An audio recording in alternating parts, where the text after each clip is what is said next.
More lies emerge every day amid growing public anger. Is Keir Starmer's government on the verge of losing confidence? That's what we'll find out today, but before we start, we invite you to subscribe to the channel for more of the most controversial UK news.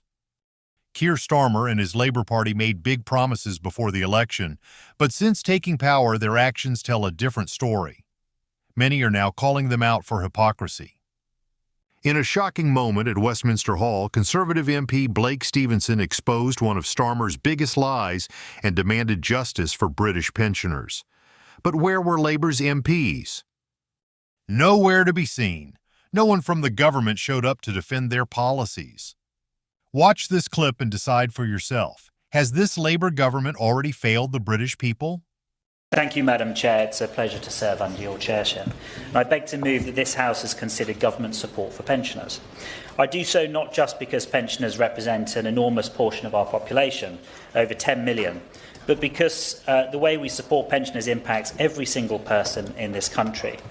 From the start to the end of our careers, we should all aspire to a comfortable retirement for ourselves and for our loved ones.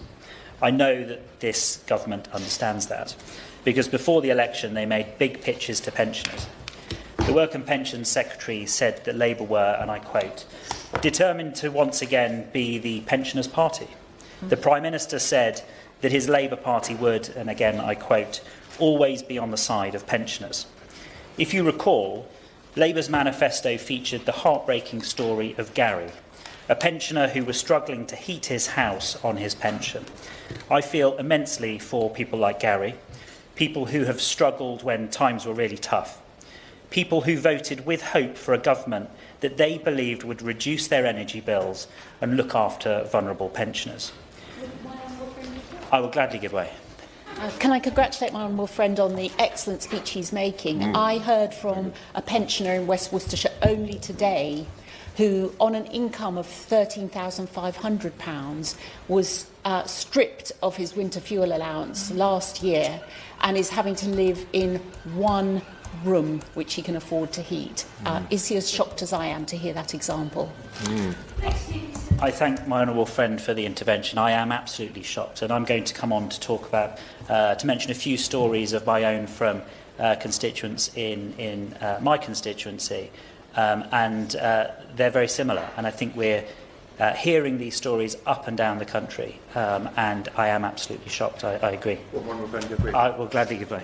You're speaking very, very well about the challenges that older people are facing, but is it worthy just for the House to note that there's no Labour backbench MPs here to contribute to this debate? We have the Minister and the PPS. The payroll are here. So despite all the rhetoric during the general election campaign about supporting pensioners, they don't seem to be willing to be here to stand up following this debate.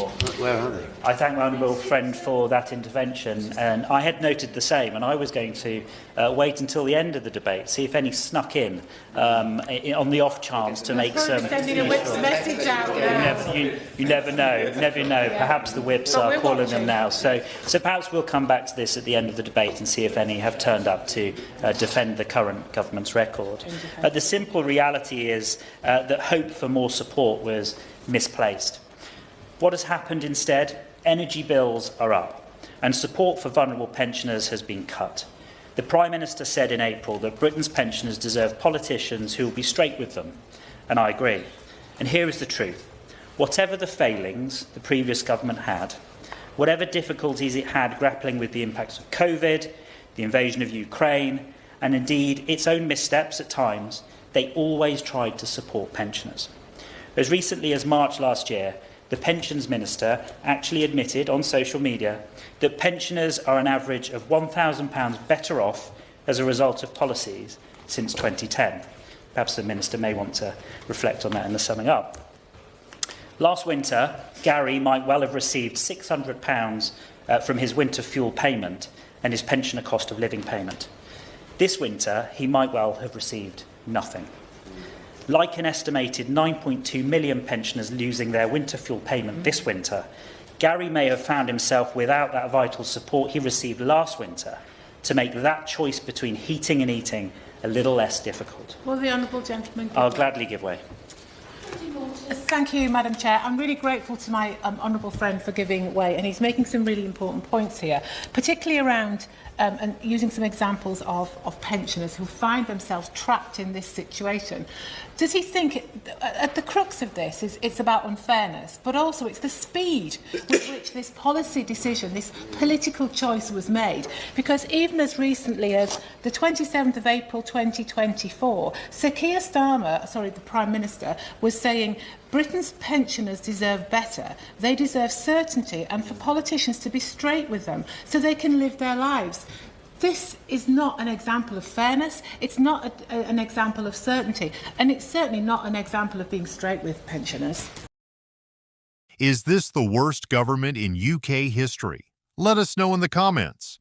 And if you agree, don't forget to like this video.